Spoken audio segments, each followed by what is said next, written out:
Hi, boys and girls.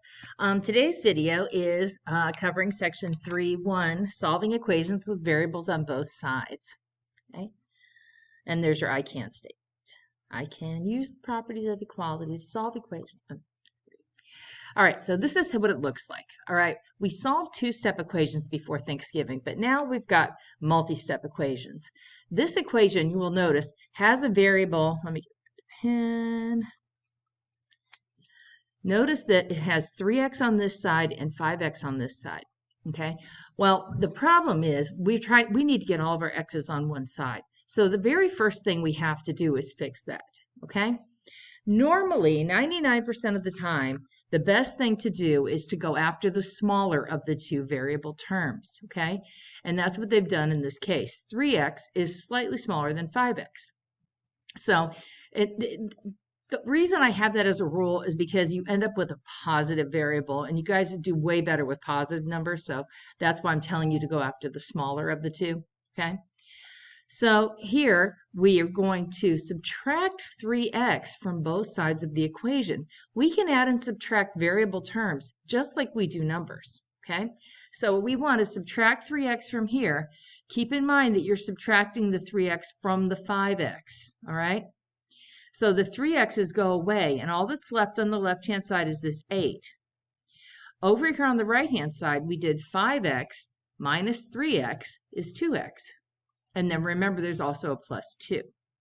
Now it's a two-step equation. Here's your variable term. We want to get rid of this positive 2. We do that by subtracting 2 from both sides, and then we have 2x equals 6. And then our final step is to divide both sides by 2, and we get x is 3. Okay? Now, they want you to use algebra tiles for this. This is on page 130. I'll kind of do it with tally marks and so you can kind of get the idea. Model the equation. Draw 8 1 tiles. 1, 2, 3, 4, 5, 6, 7, 8 1 tiles, and 3 x tiles. 1, 2, 3. Okay. On the right-hand side, I need 5x tiles. 1, 2, 3, 4, 5x tiles, and 2 1 tiles. Okay. So now they say draw the remaining tiles after removing 3x tiles from each side of the mat. Just like we subtracted 3x from both sides, if we get rid of 3x and we get rid of 3 of these x's, now what we have is 1, 2, 3, 4, 5, 6, 7, 8, and no x's. Over here we have 1, 2, and 2 x's. Okay. Now they're saying remove 2 1 tiles from each side of the mat. Well, if we remove these 2 1s and we remove these 2 1s, what we have on the left-hand side now is 1, 2, 3, 4, 5, 6, and 2 x's on the right-hand side. Okay. So if we divide these into groups, let's see, here's one x group, here's the other x group. 1, 2, 3, 4, 5, 6. You can see that x is equal to 3. That's what they wanted you to get from that. Okay. All right, so solve equations with variables on both sides. And this is printed kind of weirdly. The n should not be below the 6. It should be up here. It should look like this here. But, McGraw-Hill, what can I say? All right, so imagine that. Let's just focus on this one here. Write the equation. Now, we have a 6n on the left-hand side of the equal sign and a 4n on the right-hand side of the equal sign. Usually it's better to get rid of the smaller one, and that's what we're going to do here. We're going to subtract 4n from both sides. That is the first thing you have to do. Don't go trying to get rid of that minus 5 or that minus 1 first. You don't even know which one you need to get rid of yet. You have to get your variables all on one side, and then we'll know which one of those numbers we need to get rid of. 6n minus 4n is 2n. Well, that went badly. 2n. And the 4n's are gone. All we have left on this side is this minus 5 right there. Now we want to get the variable term by itself, so we need to get rid of the minus 1. We do that by adding 1 to both sides. Now we have 2n equals negative 4. Last step is to divide both sides by 2, and we find that n is equal to -2. You can check your solution by substituting -2 for n in the original equation. 6 times -2 is -12 minus 1. 4 times -2 is -8 minus 5. -12 minus 1 is -13. And -8 minus 5 is -13. And so -2 is the correct solution. Okay, they gave you one example like this, and I felt like it needed to have more than one, so I made up another example. We're going to do both of these. You can do this one in the margin of your workbook. All right, here are our variable terms. This one is -3. Remember, the sign in front of the number goes with the number. And this is +2. Which of these is bigger, -3 or +2? +2 is bigger, so we want to get rid of the -3. We want to get rid of the smaller one. We can get rid of a -3 by adding 3x to both sides. Okay. Bring down your 10. -3x plus 3x is no x's. And you don't write 0x. You just don't write anything. Okay. On the right-hand side, we still have that -5. And we have 2x plus 3x is +5x. But now we just have a two-step equation. Here's our variable term, so we know we want to get rid of this -5. We get rid of the -5 by adding 5 to both sides. That gives me 15 is equal to 5x, because of course these are gone now. Final step, divide both sides by 5. Those cancel, and we get that x is equal to 3. Okay. Now you could take the 3 and plug it back in for this x, and you will see that the left and right sides are equal to each other. Here's my extra example. 5 plus 5x equals 2x minus 4. Which variable term is smaller? 2x is smaller than 5x, so we're going to get rid of the 2x by subtracting 2x from both sides. Okay. Bring down this 5. 5x minus 2x is 3x.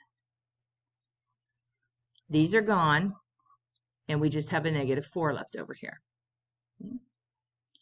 Now, here's our variable term, so we need to get rid of this 5. It's a +5, so we're going to subtract 5 from both sides. That gives me 3x on the left equal to -9 on the right. Then, final step, we divide both sides by 3. These cancel, and we get x equals -3.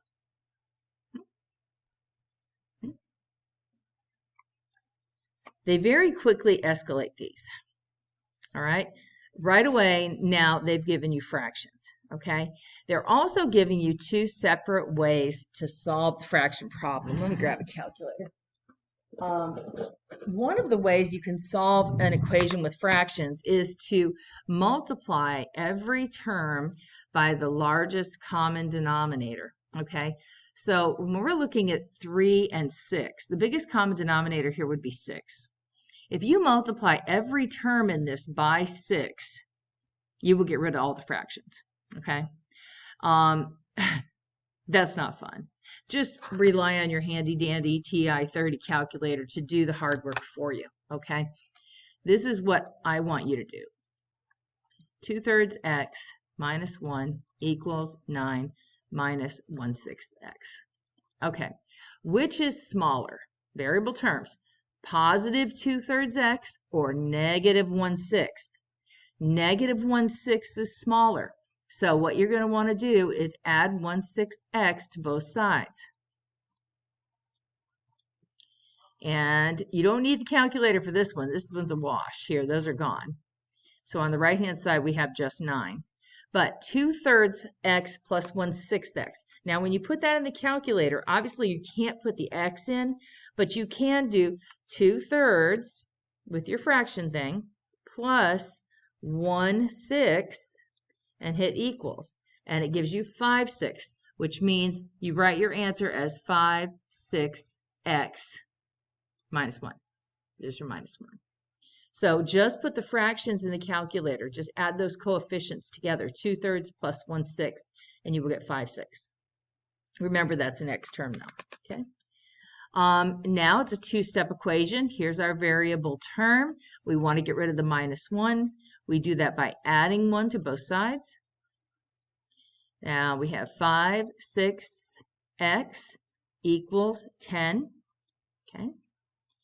And our final step, this is 5, 6 times x, so we want to divide both sides of this equation by 5, 6.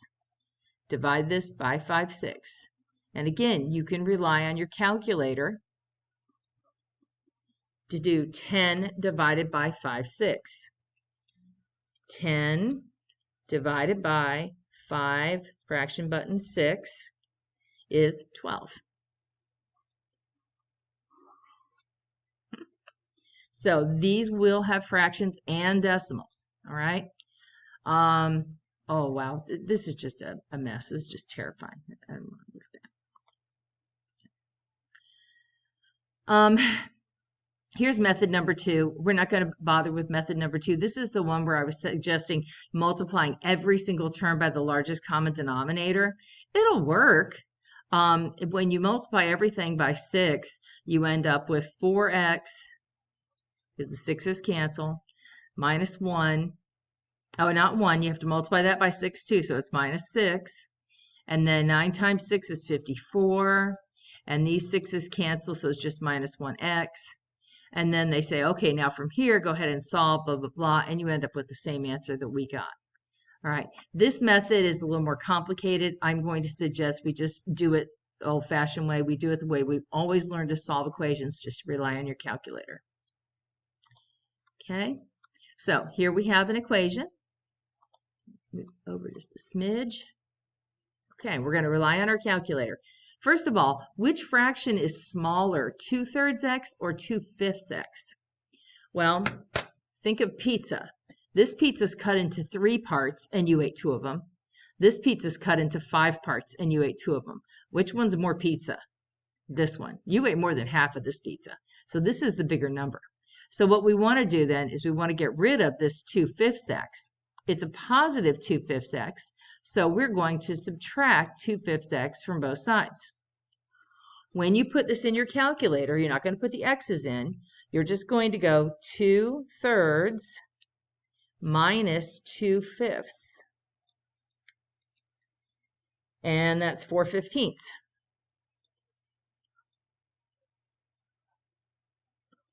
4/15 x, 2/3 minus 2/5. Okay, I put it in right. Plus 5 equals -3. These numbers here are gone now, and you still have that -3 left on that side, and here's where the plus 5 came from. Okay. Now, this is my variable term, so I want to get rid of this plus 5. I get rid of that by subtracting 5 from both sides. So I have 4/15 x equals -8. All right, we're going to have to pause this. Okay, sorry for the interruption. I'm trying to... Okay, sorry for that interruption. I've got a Zoom meeting open, but no one's in it, and I'm trying to video record this while I'm in also Zoom meeting, so multitasking. Things are hard. Okay. So I got down to 4/15 x equals -8. My last step then would be to divide both sides by 4/15.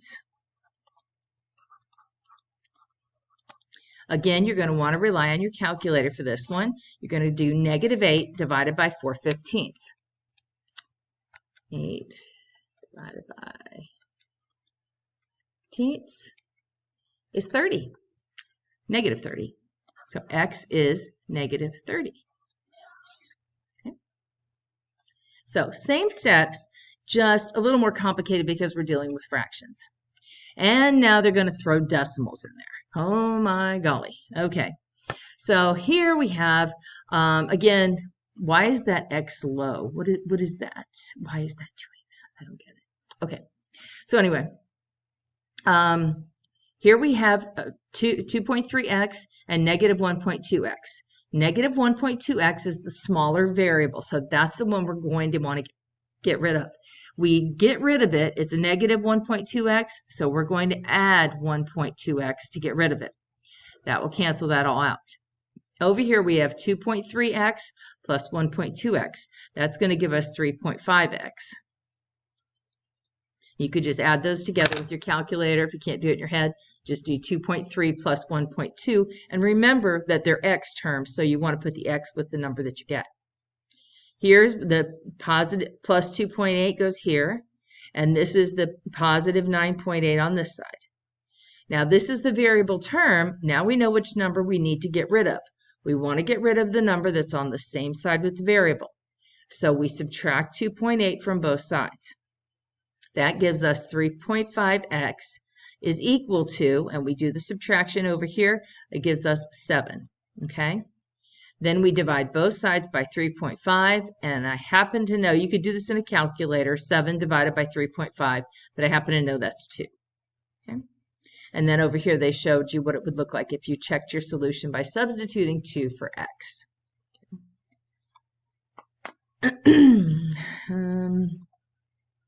Okay, so here we have one for us to try all on our own.